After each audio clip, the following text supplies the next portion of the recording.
welcome you back to the Learning Clinic on CKU 96.7 FM. I'm your host, Bob Kirwan, and we're going to continue our conversation with Ron Dupuis, who's running for the position of mayor of the city of Greater Sudbury in the 2014 election.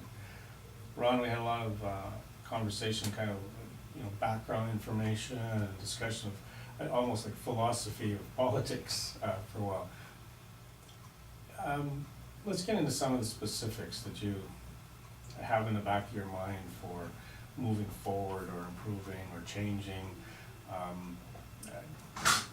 We're not looking at criticizing what's gone on in the past because you've been part of it. But I know that there's been, obviously there's always change that has to be made in order to grow. So where are we now? What do we have to do in the future? And without getting into all of the different things, because we could be here all night, what do you think are some of the things that have been rising to the top? Well, there's a number of things that need to be addressed in the next term of council and in the future. Of course, our roads, I understand, I drive the same roads as everybody else. I know potholes exist throughout the city, but it's not unique to Sudbury. I was in Saskatoon last summer, and the number one priority for the residents there was potholes. Okay. The second priority for them was getting a new $120 million police station. Okay, so those are priorities in other cities, and each city has got a unique set of priorities. And with us, I know that a lot of people are talking about the casino, a lot of people are talking about a performing arts center, a lot of people are talking about a new arena. Well, those are all things that definitely need to be addressed. But again, at what cost? Right. So we have to look at that. We are doing a plan, a feasibility plan on arenas and what we're going to do with our arenas. Well, as mayor, I can honestly tell you that closing down an arena such as the one in Lavac or anywhere else within our community is like tearing the guts out of a community. It's like closing a school. Pardon me? It's like closing a school. It is, and those are the foundations that make a community. And if you take that away from them, then definitely you're causing a lot of angst amongst the residents. And I admire the people of Onaping Falls for what they're doing for their arena. They're doing all kinds of fundraising so that they can buy ice time so that the arena will remain open. And that is great. I commend them for that. I can honestly tell you, I've been there so many times. I used to play hockey there. I know what it's like. So our arena plan is going along, and we know that we need a bigger arena, a bigger venue to attract the major concerts, to attract big events, such as the Briar and so on. But those are things that we can accomplish without using taxpayers' money. We can get a new arena built. We don't have a say into the management aspect. We just bring people here and we tell them, okay, build the arena. This is the land. We've got to form a partnership, so we give them land or whatever needs to be done in order to get them to come here. But at the end of the day, it will be self-supporting by the private partnership that we are going to have. So a new arena is definitely something that is in the plans. An arts center. We need an arts center. We need somebody who is passionate about the arts to come in and run for council. We do not have that perspective around the council table. We need somebody who just is so passionate about the arts that they're willing to run for council and represent the arts community around the council table. We need people who are passionate about all kinds of things to run for council so that we have different perspectives around the table. We have people who are passionate about roads. We have people who are passionate about the environment. Well, it's time that we have people such that represent these organizations step forward, because it's all something we need around the council table. some of my priorities, you know, we hear about a casino. Well, if a casino is going to come in to Sudbury and give us all the amenities we need, such as an art center, such as a convention center, such as a big hotel downtown and everything else, then all of more power to it. But if we're not gonna get all of those amenities, then our casino should stay right where it is. So a casino, just for the sake of a casino, is not No, good plan. it's not good planning, and it's not something we need. If we have all of the amenities that go with it, then it's a bonus for us, and it's not costing the taxpayers anything. And just think of the tax revenues that would be generated from something like that. I think we need to work with our youth. I'm going to form a youth advisory panel.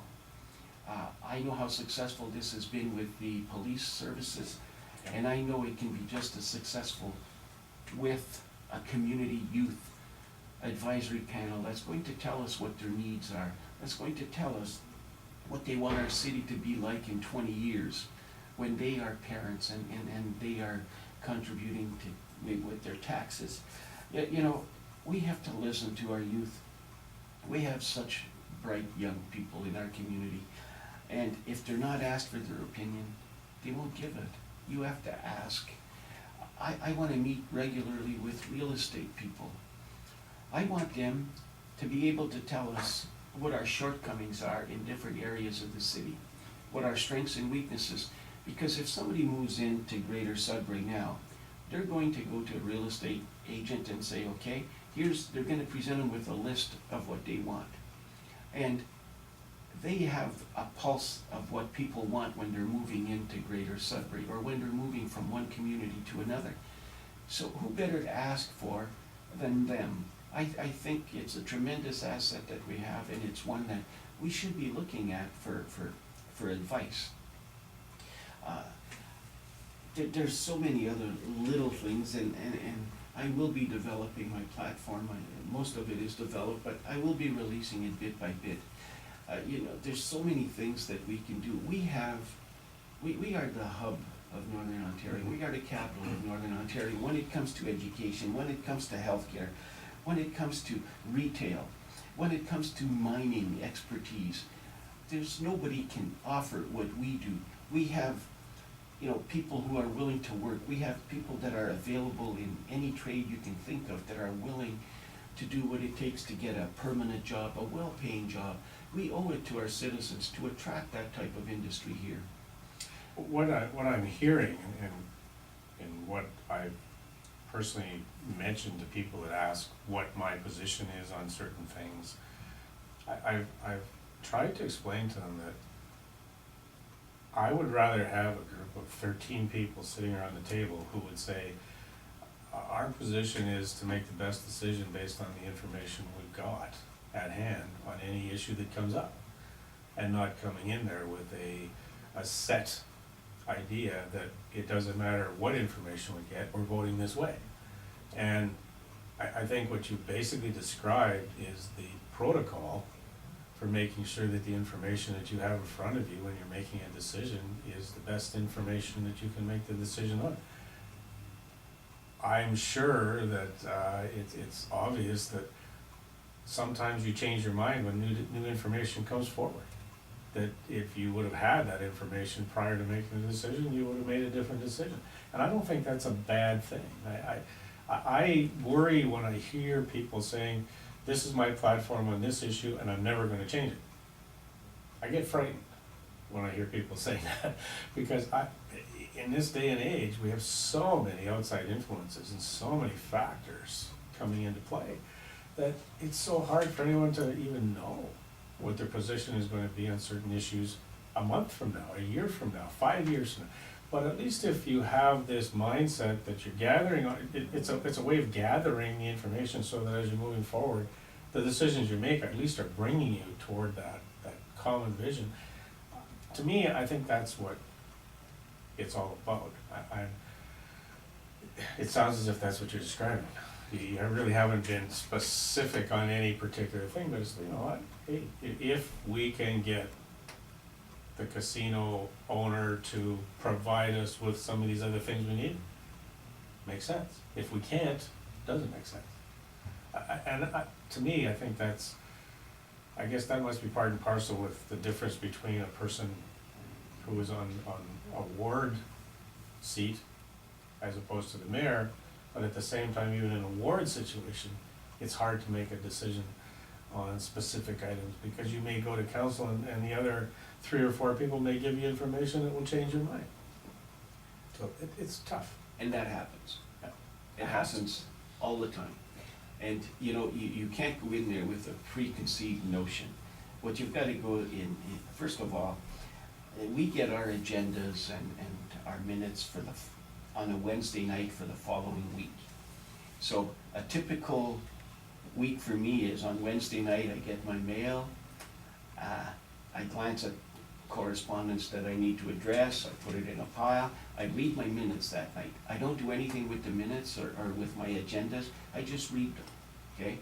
On Friday night, coming home from a Wolves game, Right. You can't sleep because you're frustrated and Or happy. and everything else. So I reread my minutes and my agenda, and then I make notes. This happens on the Friday night. So I make notes as to what staff I gotta call on Monday to get further clarification on certain points of the report that is before me. So on the Monday, I call staff and everything else. On the Monday night, I review my agenda. Tuesday night, I have council, I've got my notes, I've got my questions answered, and if it's a question that I've asked that I feel the public needs to know, I will re-ask that question of the staff so that they can explain why they made certain statements or why a certain decision is what they are recommending. Just to, again, inform people. Very critical that we do that. So, you know, there's a lot of reading to be done as a counselor. There's a lot of meeting with staff. It's done by emails or by phone calls or in person. But at the end of the day, a counselor has to be comfortable in knowing that the decision they're going to make is going to be what they think is right. And you have to listen to what everybody has to say, because we have some very bright people around the council table, and they can certainly enlighten you, and they can certainly bring forward different points of views that will make you think and could sway you to another. So that's why an open mind is critical. It also must require a lot of impromptu discussions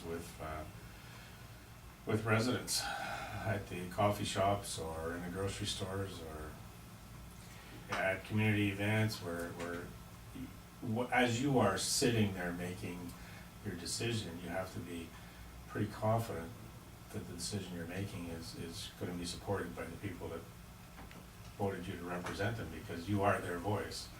And so on top of all of that, I would imagine all councillors have to really get involved with their community if they are going to be able to say they're speaking for their community. There's no doubt. Just to give you an example, the construction work around the LaSalle Notre Dame intersection, okay? That was a very controversial issue with some of the residents that live in the area, some of the businesses that are in the area. Right. And you can, believe it or not, we have had over 20 public meetings for that intersection. Every time there were changes, I felt the public had to be notified that, hey, we're doing something different now. So we have to let them know what our intentions are and why we're adding another lane, or why we're doing things the way they are, why the road is raised and there's a possibility of flooding in some of their driveways and everything. So these are all issues that are very close to people, and they have to understand and they have to know why we're doing what we're doing. So every time there were changes, and the co-op funeral home, we took away 21 feet off of LaSalle Boulevard, off of their frontage. You think that wasn't controversial? But look at the intersection now, it is absolutely great. I remember when we were adding a 5th lane from Main Street all the way to McCrae Heights, and how people were just up at arms about that. But today, there's nothing better than to see dozens of people walking on those sidewalks and being happy and that center turning lane, being able to turn into their driveways without the fear of being rear-ended. You know, the things that have happened are for a reason. In Ward 5, we're going to have, again, another major project that's gonna be started soon, and that is the intersection of Main and Highway 69 North. And, you know, we're gonna go up to Cecil Street and widen the road and resurface it and put sidewalks, and there's a lot of things that have to be done. You know, one of the things that the city has been negligent is the lack of trails that connect one community to another. The lack of bicycle trails that connect all of the outlying areas to Sudbury. We have to work on those. There's nothing more, you know, healthier than to see somebody driving their bike, riding their bike into Sudbury. We have 3 people who live in Valcairn who walk to Sudbury to work downtown every single day, whether it's raining, it's minus 30 degrees or anything. These 3 individuals, I applaud them, and it's just amazing to see them walk day in and day out, in the morning and at night going home. We have people who ride to work at Laurentian University here, and they live in Flake Subdivision, and they live in Sunnyside. So that's what a community is, and that's what we need to build. Well, I think when you take a look at the demographics too, aren't the statistics close to 40% of the people are 55 and over living in Sudbury now? It's close to 40%, isn't it? Yeah. And to them, walking and biking take a top priority to skating and playing football, soccer. So I mean, you're right. I mean, those are things that, and really they're not that costly. It's just a matter of putting the infrastructure, and it's not real expensive infrastructure because you've got volunteers who are passionate about doing this. So it's, no, I agree. It's nobody's going to argue with the results of the corner of LaSalle and Notre Dame.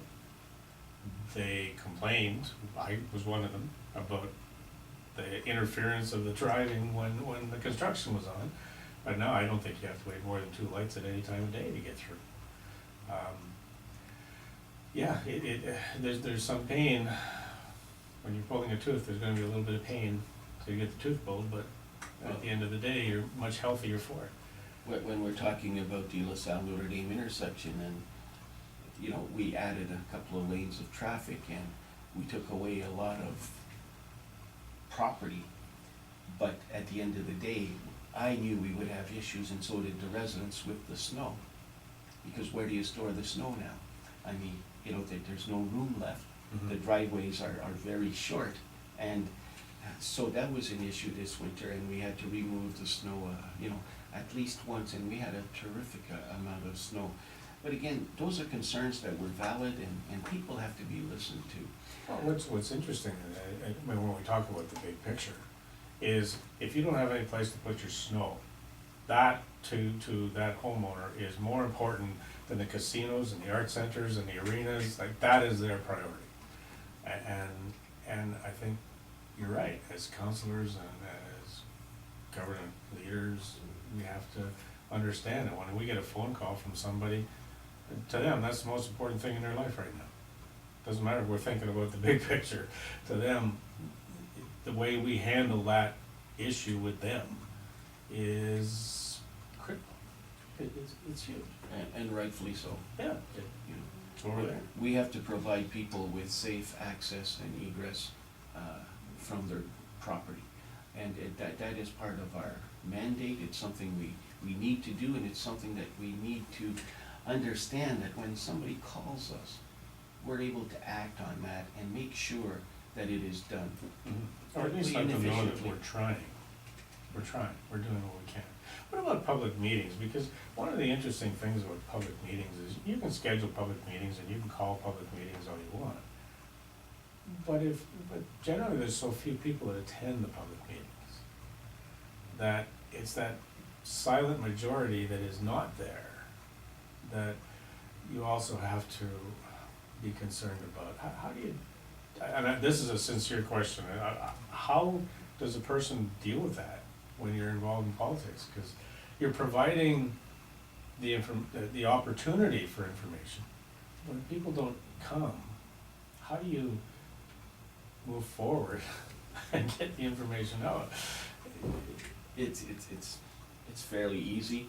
The minute you announce that you're gonna have a public meeting regarding a specific issue, the emails will start coming in, Okay, the phone calls, and then when you go to attend a public meeting, I always try to, I'm not the one that is going to be the main spokesperson for the city. I'm there to listen to what people have to say, to take notes, and to make sure that staff are hearing what the people are saying, so that we are, going to make, again, an informed decision based on what people are telling us. People are not shy about sending an email or making a phone call, but they are shy about speaking up publicly Right. in front of their neighbors, because they may agree with the city, they may not agree with the city, but they don't want to be seen, they're not comfortable. Right. And I totally agree with them. I don't mind that at all. I really enjoy the fact that people are using a lot more emails now, so at 11 o'clock you can reply to an email and get it done right away, versus you can't make a phone call. can't make a phone call, I don't know. But the- So that's good, okay, honestly, I wasn't aware of it. So a lot of what takes place at a public meeting, you're receiving prior to and after the public meeting. Oh, yes. So you're getting the feedback. Oh, yeah. Okay. And it's up to you to follow up with people to make sure Mhm. that, they have been heard, and to make sure that staff, because after a public meeting, you meet with staff and you go over some of the issues, some of the comments that were made, some of the emails you've received, and you try to meld that, and then you get staff to say, okay, listen, these are the concerns, how are we going to address them? Okay. Okay. Good, well, that's really good. Budget and fiscal responsibility is always,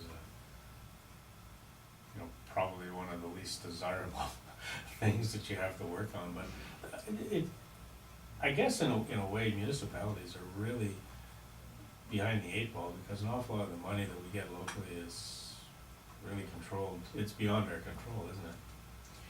Well, We can't get into the budget, but, no, and, that is a very fair question, and is one that I was hoping you would bring up, a topic you would bring up.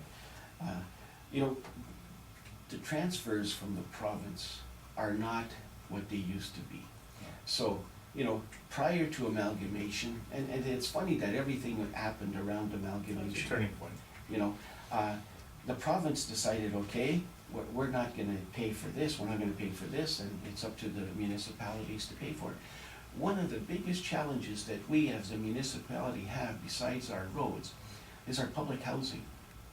Okay, these homes are getting along in age. They were built quite a few decades ago, and the province downloaded everything to us. Now, here we are, we're gonna be stuck with capital investments on some of these homes that are going to mean substantial amount of money to be spent, amount of repairs to be made. We're maintaining them as we go along, but you can only put Band-Aids on them for so long, and you're gonna have to replace a lot of things, a lot of these houses.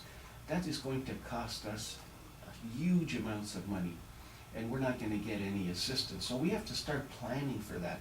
I sit on the Housing Corporation, and I'm telling you, that was the only committee that I hadn't sat on, and I'm so glad that I'm there, because it really is an eye-opener. And again, they're cautioning us, let's start getting ready for this. So we have to make sure that council is aware of what is gonna be facing us in 5 and 10 years and in 20 years. And what needs to be done now, so that people in 5 or 10 or 20 years are not getting huge tax increases. As far as the budget goes, the budget takes a lot of your time. You get a binder, and the binder is filled, you can't put another sheet in it, but then again, you get every time there's a budget meeting, you get all kinds of other material and information that you need to. So if you didn't like math before, you're not gonna like it after. Yeah. Unfortunately, it's true.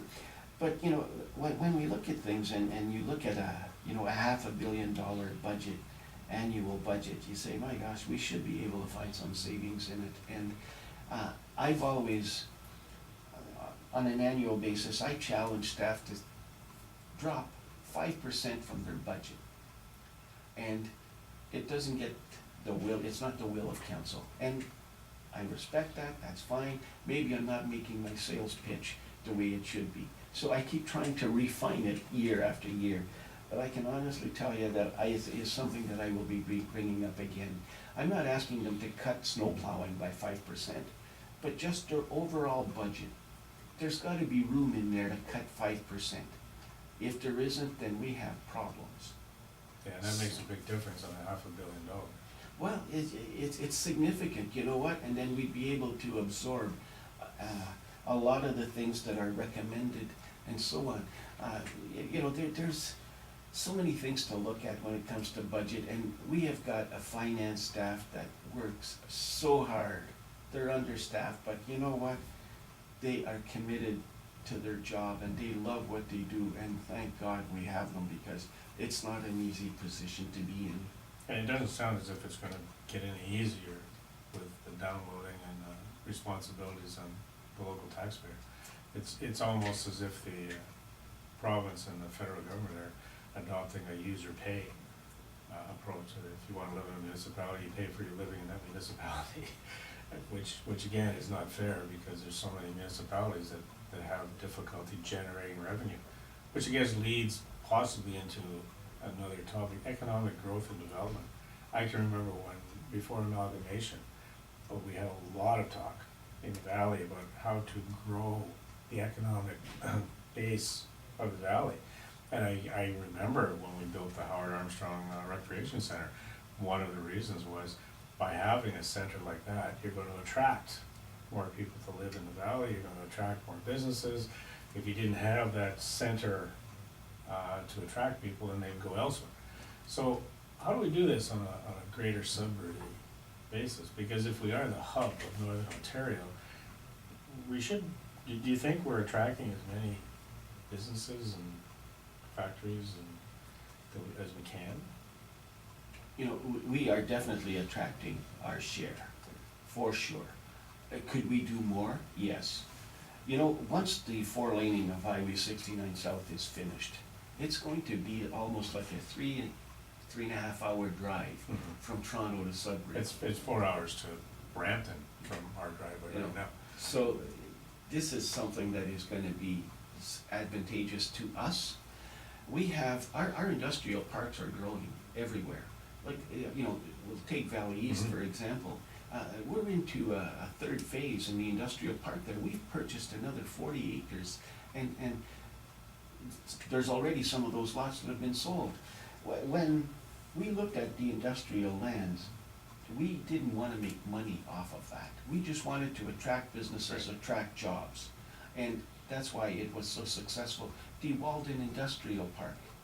I mean, my gosh, there's a huge success story there. It's on the Trans-Canada Highway. People want to establish there. They're close to the mines. They're close to everything.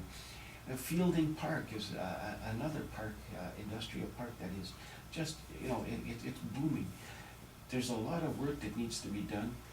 Economic development is something that we're going to be promoting forever and ever. We can never get enough. It's always something that we have to pride ourselves in. The tourism aspect.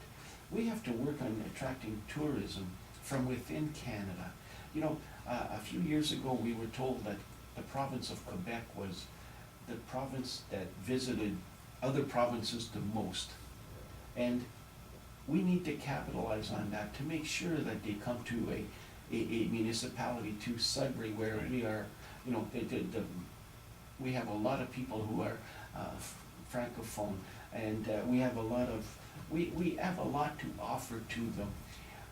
You know, and retail is certainly going to be out. There's going to be stores coming in, and it's going to, all they want to do is establish in Sudbury because of what is here already, the infrastructure we have in place, the affordability of the lands, the fact that people are shopping here, people are, you know, working here, they can get qualified workforce in no time at all. So, you know, just to give you an example, a few years ago, there's a store that opened in the Power Center on the Kingsway, and one of my questions to them is always, you know, what brought you to Sudbury?